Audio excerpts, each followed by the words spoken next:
الحمد للہ وکفیٰ وسلام علی عبادہ الذین اصطفیٰ اما بعد۔ ماہ محرم الحرام چل رہا ہے۔ اس مہینے میں خود محرم اس کا نام رکھا گیا، ساتھ ہی میں حرام کا بھی لفظ لگا ہوا ہے۔ تو یہ حرمت والے مہینوں میں سے ایک ہے جس کا تذکرہ قرآن مجید کے اندر آیا ہوا ہے۔ اللہ تبارک تعالیٰ کا ارشاد ہے، اعوذ باللہ من الشیطان الرجیم، بسم اللہ الرحمن الرحیم، ان عدۃ الشہور عند اللہ 12 شہرا فی کتاب اللہ یوم خلق السماوات والارض منہا اربعۃ حرم۔ کہ مہینوں کی کل تعداد 12 ہے، لیکن اس میں 4 مہینے ایسے ہیں جو حرمت والے ہیں۔ یہ 4 مہینے کون کون ہیں؟ اس کا ذکر قرآن مجید میں نہیں کیا گیا، لیکن حدیث شریف میں ذکر ہے کہ حضرت صلی اللہ علیہ وسلم نے ارشاد فرمایا کہ یہ 3 مہینے مسلسل ہیں، ذی قعدہ، ذی الحجہ اور محرم، اور ایک مہینہ یعنی رجب الگ ہے، تنہا ہے۔ یہ جو 4 مہینے حرمت والے تھے، جاہلیت میں بھی ان کا بڑا احترام تھا اور اسلام آنے کے بعد بھی ان کا بڑا احترام رہا۔ کفار مکہ یا کہہ لیجیے عرب کے لوگ ان مہینوں میں جنگ وغیرہ نہیں کیا کرتے تھے۔ پھر جب اسلام آیا تو اس نے ان کی حرمت کو باقی رکھا۔ خود قرآن مجید میں ذکر ہے، یسألونک عن الشہر الحرام قتال فیہ قل قتال فیہ کبیر۔ لوگ آپ سے حرمت والے مہینوں کے بارے میں سوال کرتے ہیں اور ان کے بارے میں یہ پوچھتے ہیں کہ جنگ کرنا کیسا ہے۔ آپ فرما دیجئے کہ ان میں جنگ کرنا بہت بڑے گناہ کی بات ہے۔ تو بہرحال یہ جو 4 مہینوں کی حرمت ہے، یہ حضرت حسین رضی اللہ عنہ کا حادثہ پیش آنے سے پہلے ہی سے ہے اور ان کی اہمیت پہلے ہی سے موجود ہے۔ بہت سے لوگ سمجھتے ہیں کہ محرم کی جو اہمیت ہے صرف حضرت حسین کے حادثے کی وجہ سے ہے، تو ایسا نہیں ہے، حرمت پہلے ہی سے موجود ہے۔ خاص طور سے جو محرم ہے، اس کو اہمیت بھی حاصل ہے کہ اسی سے جو ہجری تقویم شروع ہوئی، ہجرت والے مہینے شروع ہوئے، سنہ ہجری شروع ہوا، تو اس کی شروعات اسی محرم ہی سے کی گئی۔ اس کے علاوہ حدیث شریف میں اس کو سب مہینے اللہ تعالیٰ کے لیے ہیں، لیکن اس مہینے کے خاص طور سے اللہ تعالیٰ کی نسبت کرتے ہوئے فرمایا گیا، شہر اللہ المحرم، اللہ تعالیٰ کا مہینہ، محرم اللہ تعالیٰ کا مہینہ، اس طریقے سے بتایا گیا۔ اب اس میں کیا چیزیں ہیں؟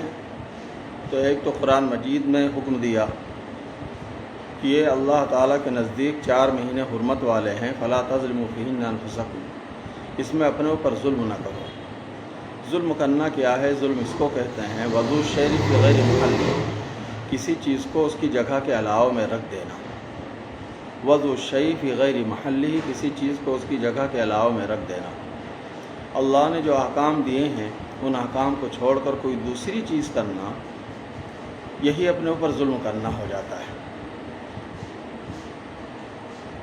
محرم کے بارے میں، خاص طور سے 10ویں تاریخ کے بارے میں بہت سارے احکام شریعت نے دیے ہیں۔ ان احکام کو چھوڑ کر اگر کوئی دوسری چیزیں کرتا ہے، دوسری رسوم کو انجام دیتا ہے، تو وہی چیز ہے اپنے اوپر ظلم کرنا۔ مثلا حضرت حسین رضی اللہ عنہ کا حادثہ پیش آیا، ظاہر بات ہے بہت بڑا واقعہ ہے، دل خراش واقعہ ہے، لیکن حضرت حسین سے اپنی محبت کو اس طرح دکھانا جس کو خود حضرت حسین رضی اللہ عنہ پسند نہیں کرتے اور ان کے نانا حضور صلی اللہ علیہ وسلم بھی پسند نہیں کرتے، اور باقاعدہ حدیث میں اس کی ممانعت کی اور یہ فرمایا گیا کہ کسی کو جب غم پیش آئے تو وہ جاہلیت کی طرح نوحہ بازی نہ کرنا شروع کر دے، اپنے کپڑوں کو چاک نہ کرے، اپنے بالوں کو نہ نوچے۔ تو اس طرح کی کوئی حرکت کی جائے تو ظاہر بات ہے اسلام کے خلاف بات ہوگی۔ بقیہ حوادث اور بھی پیش آئے، خود حضرت حسین رضی اللہ عنہ کے بھائی حضرت حسن شہید ہوئے، ان کو بھی شہادت ہی ہوئی، ان کے والد حضرت علی کی بھی شہادت ہوئی، اس سے پہلے حضرت عمر رضی اللہ عنہ کی شہادت ہوئی، حضرت عثمان رضی اللہ عنہ کی شہادت ہوئی۔ حضرت عمر کی شہادت تو اسی مہینے کی شروعات میں پیش آئی، لیکن خاص طور سے حضرت حسین رضی اللہ عنہ کے لیے اس طریقے سے غم کے لیے چیزوں کو مخصوص کر لینا، کوئی اگر ان کو نہ کرے تو یہ سمجھنا کہ اس کو حضرت حسین سے اور حضرت صلی اللہ علیہ وسلم سے سچی محبت نہیں ہے، یہ بالکل غلط بات ہے۔ محبت بھی جب کسی سے کرنا ہے تو اسی انداز سے کرنا چاہیے جس طریقے سے وہ پسند کرتا ہے۔ تو بہرحال اگر کوئی اس طریقے سے کرتا ہے تو یہ ظلم کرنا ہے۔ بقیہ اس میں کیا احکام دیے گئے ہیں؟ تو یہ جو 10 محرم ہے، اس کے روزے کی جہاں تک بات ہے، تو جب رمضان کے روزے فرض نہیں ہوئے تھے تو جیسا کہ بعض روایات سے معلوم ہوتا ہے 10 محرم کا روزہ، عاشورہ کا روزہ فرض تھا، لیکن بعد میں جب رمضان کے مہینے فرض ہو گئے تو اس کی فرضیت ختم ہو گئی، لیکن اس کی اہمیت اب بھی باقی ہے۔ خود حضرت صلی اللہ علیہ وسلم نے مدینہ جانے سے پہلے بھی روزہ رکھنے کا اہتمام کیا، اور مدینہ جانے کے بعد بھی آپ نے اہتمام کیا اور اس کی فضیلتیں بھی بیان فرمائیں۔ بخاری اور مسلم کی روایات بھری پڑی ہیں جس میں اس کی فضیلتیں بیان کی گئی ہیں۔ مسلم شریف کے ایک روایت میں فضیلت بیان کرتے ہوئے آپ نے فرمایا کہ جو 10 محرم کا روزہ ہے، احتسب علی اللہ کے بارے میں میرا گمان یہ ہے ان یکفر السنۃ التی قبلہ، کہ اسے 1 سال پہلے کے گناہ اللہ تعالیٰ معاف فرما دے گا اس دن کا روزہ رکھنے سے۔ لیکن جب آپ مدینہ منورہ تشریف لے گئے، وہاں یہودی آباد تھے، تو لوگوں نے بتایا کہ 10 محرم کو یہ لوگ بھی روزہ رکھتے ہیں اور اس کا بڑا اہتمام کرتے ہیں۔ آپ نے معلوم کیا ایسا کیوں کرتے ہیں؟ تو معلوم ہوا کہ حضرت موسیٰ علیہ السلام کو اللہ تعالیٰ نے اسی دن فرعون سے نجات دی تھی، اسی کی یاد میں مناتے ہیں۔